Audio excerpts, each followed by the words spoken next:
ಕೇಂದ್ರ ಸಚಿವರಾದ Piyush Goyal, doctor S Jaishankar, Jitin Prasad ಮತ್ತು ಪ್ರಧಾನ ವೈಜ್ಞಾನಿಕ ಸಲಹೆಗಾರ ಪ್ರೊಫೆಸರ್ ಅಜಯ್ ಕೆ ಸೂದ್ ಅವರು ಬ್ರುಸೆಲ್ಸ್ನಲ್ಲಿ ಐರೋಪ್ಯ ಮಂಡಳಿಯ ಅಧ್ಯಕ್ಷ ಆಂಟೋನಿಯೋ ಕೋಸ್ಟಾ ಅವರೊಂದಿಗೆ ಮಹತ್ವದ ಮಾತುಕತೆ ನಡೆಸಿದರು. ಈ ಕುರಿತು ಮಾಧ್ಯಮ ಪೋಸ್ಟ್ನಲ್ಲಿ ಮಾಹಿತಿ ಹಂಚಿಕೊಂಡಿರುವ ಪಿಯೂಷ್ ಗೋಯಲ್, ಭಾರತ ಯುರೋಪ್ ಮುಕ್ತ ವ್ಯಾಪಾರ ಒಪ್ಪಂದ ಯಶಸ್ವಿಯಾಗಿ ಮುಕ್ತಾಯಗೊಂಡಿದ್ದು, ಇದು ಮಹತ್ವದ ಸಾಧನೆಯಾಗಿದೆ. ಇದು ನಮ್ಮ ಕಾರ್ಯತಂತ್ರ ಪಾಲುದಾರಿಕೆ ಹೊಸ ಎತ್ತರಕ್ಕೆ ಕೊಂಡೊಯ್ಯಲಿದೆ.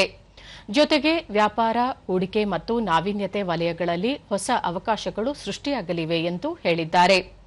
ಅಲ್ಲದೆ ಈ ನಾಯಕರು ಬೆಲ್ಜಿಯಂ ಅಧ್ಯಕ್ಷ ಪ್ಲಾಂಡರ್ಸ್ ಮಥಿಯಾಸ್ ಡೈ ಪೆಂಡಲ್ ಮತ್ತು ಸಚಿವ ಅನ್ನಿಕ್ ರೈಡರ್ ಅವರೊಂದಿಗೂ ಸಹ ಭಾರತದ ನಿಯೋಗ ಮಾತುಕತೆ ನಡೆಸಿದೆ. ಭಾರತ ಐರೋಪ್ಯ ಒಕ್ಕೂಟ ಮುಕ್ತ ವ್ಯಾಪಾರ ಒಪ್ಪಂದ ಅಖೈರುಗೊಂಡಿರುವುದರಿಂದ ಭಾರತ ಮತ್ತು ಬೆಲ್ಜಿಯಂ ಆರ್ಥಿಕ ಸಂಬಂಧಗಳು ಹೊಸ ಎತ್ತರಕ್ಕೇರಲಿವೆ. ಬೆಲ್ಜಿಯಂನೊಂದಿಗೆ ವ್ಯಾಪಾರ, ಹೂಡಿಕೆ ಮತ್ತು ನಾವೀನ್ಯತೆ ವಲಯದಲ್ಲಿ ಹೆಚ್ಚಿನ ಪಾಲುದಾರಿಕೆಯನ್ನು ಭಾರತ ಎದುರು ನೋಡುತ್ತಿದೆ ಎಂದು ಪಿಯೂಷ್ ಗೋಯಲ್ ತಮ್ಮ ಪೋಸ್ಟ್ನಲ್ಲಿ ತಿಳಿಸಿದ್ದಾರೆ.